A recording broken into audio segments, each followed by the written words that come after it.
2022年7月23日，美国国防部宣布，美国将再次向乌克兰提供价值2.7亿美元的军事援助，其中就包括4套海马斯火箭炮系统。这是自2021年8月以来，拜登政府第16次授权美国国防部对乌克兰进行军事装备援助，其累计总额已达到82亿美元。此前，美国参谋长联席会议主席米利表示，美国及其盟国已经承诺将向乌克兰提供超过20套海马斯，其中12套已经移交给乌方。可以说，在最近关于乌俄战争的新闻中，被各方宣传最多的武器非 M142 海马斯火箭炮莫属。火力军在往期分析乌俄战况的视频里，也经常夸赞海马斯犹如神兵利器，这也惹得很多观众朋友不乐意了，纷纷在评论区点火力军的名，表示火力军屁股坐歪了，区几门火箭炮就被吹得仿佛马上就能解放莫斯科了。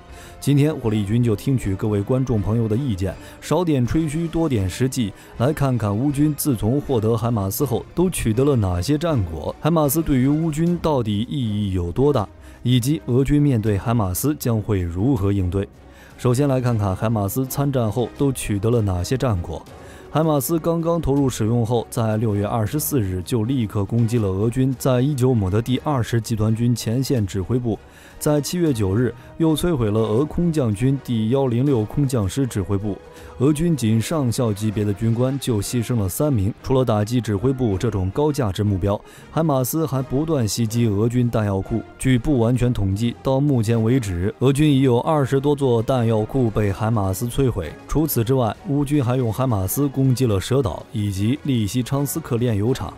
最近的几则新闻则是7月19日，乌军使用海马斯攻击了赫尔松地区的安东诺夫斯基大桥，以及7月22日，海马斯摧毁了一套俄军 Parlife 的 K1 防空雷达。从这些战果上可以看出，乌军运用海马斯的特点，以出其不意的偷袭为主，不跟俄军硬碰硬打阵地战。毕竟目前收到的海马斯数量仅12辆，必须千方百计地保证其生存，同时还要发挥海马斯高机动性和高精确度的优势，打了就中的同时还要打了就跑。在此之前，俄罗斯方面已经发布了10几次摧毁海马斯的消息，但按照目前已有的证据，俄军这些消息没有一条能够被证实，因此这很可能只是俄军鼓舞军心的说辞而已。从俄方连续放出摧毁海马斯的假消息来看，海马斯的存在对于俄军前线士气的影响非常大。实际上，目前处于前线的俄军已经患上了海马斯恐惧症，毕竟随时都可能会被一招从天而降的掌法送上西天。一直处于这样的压力下，任何军队都会精神崩溃。自打海马斯加入战场以来，俄军近期对乌克兰目标的打击力度已经降至不足之前的1/10，可见其对俄军的影响。而针对海马斯这款武器而言，火力军认为其发挥的作用是巨大的，但也大可不必过度神化海马斯。自然界里没有天敌的生物，其破坏力才是最强的。而海马斯原本是有天敌的，一切空中力量理论上都可以威胁海马斯，比如攻击机、无人机。可因为俄军在北约的信息战角逐中全面败北，所以俄军在乌克兰的视力和听力存在严重问题。有这些先天不足，也就拖累了俄军的空中力量。具有情报优势的海马斯能较容易地找到并摧毁俄军的高价值目标，而俄军想摧毁海马斯却难如登天，别说摧毁了，就是想及时发现都不容易。海马斯对俄军后勤弹药库的精准打击，逼迫俄军分散弹药，或者把弹药库放更后方，而这无论如何都会降低补给效率，降低俄军的推进速度。海马斯在这个特殊的战场环境里基本没有天敌，所以最近才被吹得神乎其神。而海马斯只是在北约先进情报体系下做最后火力输出的角色，如果上战场的是另一款远距离精确打击武器，同样也会被奉上神坛。俄乌双方在作战的技术体系上并没有拉开距离和代差，而现在海马斯的优势就是在技术质量上把美国的装备和军事体系优势给拉进了苏式战场的较量之中。而当俄军没有能力去摧毁海马斯这个远程精确火力的时候，战场局势就已经改变了。别忘了前面的新闻中，美国又继续援助了4套海马斯。到时候在战场上将会有20多辆高精度远程火箭炮，每天发射400至500枚高精度火箭弹，没有任何问题。俄军在乌克兰的机场、弹药库、指挥所、运兵站肯定会遭遇前所未有的打击，后勤保障自然会变得非常困难，进而严重影响俄军的持续进攻能力。俄军如果解决不了这个威胁，就意味着其没有办法集结部队做出有效进攻，甚至连防守都没有办法有效的进行。这就是为什么俄军对海马斯非常头疼，甚至可以说是恐惧的原因。但有了海马斯，乌军是否就稳赢了？霍利军认为这也未必，这就不得不提到乌军的痛处了。乌俄战争打到现在，决定乌克兰能否胜利的不是乌军自身，而是美国。但美国的态度很有意思，在前面的新闻中，美国于7月23日表示会再援助乌克兰4套海马斯，但在之前的7月20日，泽连斯卡娅到美国国会演讲，与美方沟通的是再要50套海马斯。美国官员口头答应再给30套，但是根据美国国防部的新闻稿，目前也仅仅是再增援4套。看来美国也是抠门的厉害，援助乌克兰的海马斯数量明显太少，面对俄罗斯的几十万军队，难以起到决定性作用。其次是美国一再要求乌克兰不得攻击俄境内目标，坚决不援助射程能达到300公里的陆军战术导弹。所以当遇到俄军的伊斯坎德尔地对地导弹时，乌克兰还是没有还手之力，只能干挨打。这就导致海马斯只是稳定了局部战局，将俄军大规模的进攻势头遏制住，但要改变总体战局还谈不上。俄军还没有到当年苏德战场上库尔斯克战役后德军的地步，即只能完全防守，随时等着挨对方的进攻。战场主动权目前基本上还是掌握在俄军手里。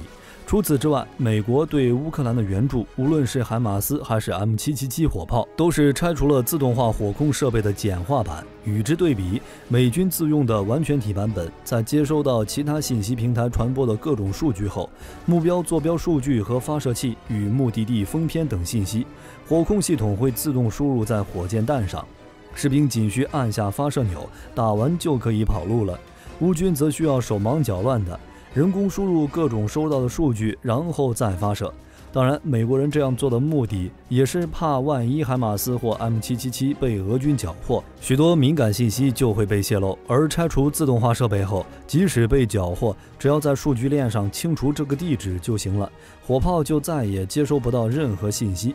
这样，俄军就只是相当于缴获一支没有瞄准镜的狙击步枪，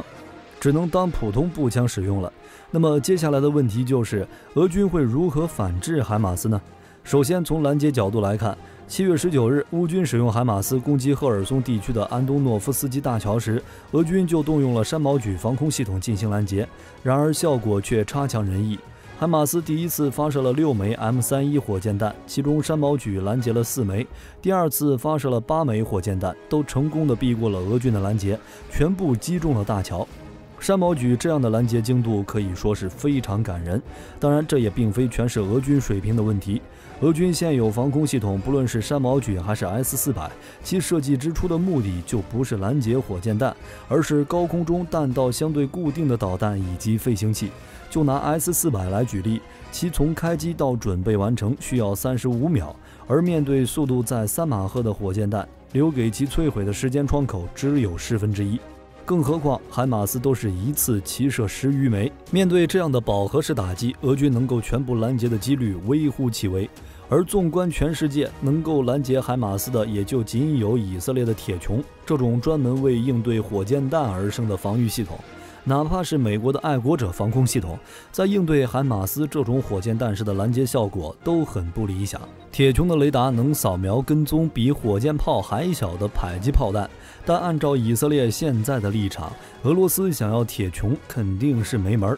因此即使拦截效率很低，也只能硬着头皮干。而要拦截10余枚火箭弹，俄方就要发射更多的防空导弹。一枚 M31 制导火箭弹的成本在12万美金左右，而一枚 S400 所使用的 48N621 导弹的价格就高达100至200万美金左右。俄军如果长期被动防御，用防空导弹去拼火箭弹，这样一来，对乌军而言，只要发射了火箭弹，哪怕就算没有命中目标，被俄方防空导弹拦截了，也是赚了。只要西方继续援助乌军大量火箭炮，俄军的防空导弹库存将很难支撑。但是不拦截，重要目标又会被袭击。长期这样消耗下去，俄军必然将陷入极大劣势。那么，没有其他成本更低的方法应对海马斯呢？有，肯定是有的。既然拦不住，那就从源头消灭。首先就是无人机。俄罗斯最近开始重视无人机，重点就是为了对付海马斯。前段时间，俄罗斯访问伊朗后，得到伊朗技术支持的俄军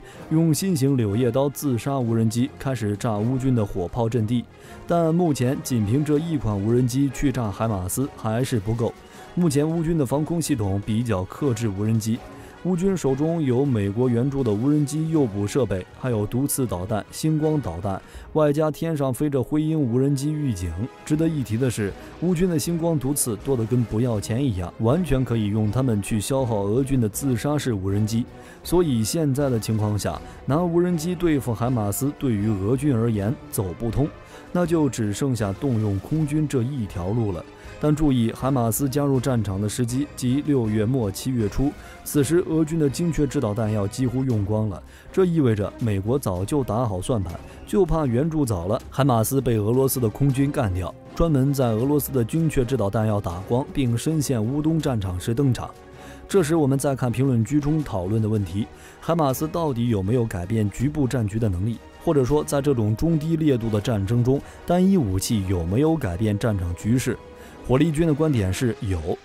2020年纳卡战争的阿塞拜疆 TB2 无人机，英阿马岛之战中英军的响尾蛇，这些都是改变战争进程的单一武器。纳卡战争前线力量，阿亚两国势均力敌，但阿塞拜疆的无人机打破了这种平衡，可以击落，但成本不成正比。亚美尼亚击落一架无人机所花的资源要远远高于无人机本身。英阿马岛战争中，英军的摇式战斗机性能不如阿根廷的幻影3，但英国在战争之初订购的100多枚响尾蛇到货，凭借着这些响尾蛇导弹，比阿根廷空军的导弹打得更远，速度更快，命中率更高。20多架摇式战斗机压制了阿根廷空军，英军从而获得了制空权。这都是单一武器改变战争进程最典型的例子。海马斯也是这个道理，其优势之处不仅在于射程远，更重要的精度高，火箭弹能打出导弹的精度。说炸大楼就炸大楼，连院子都没完全破坏。俄罗斯别说火箭炮，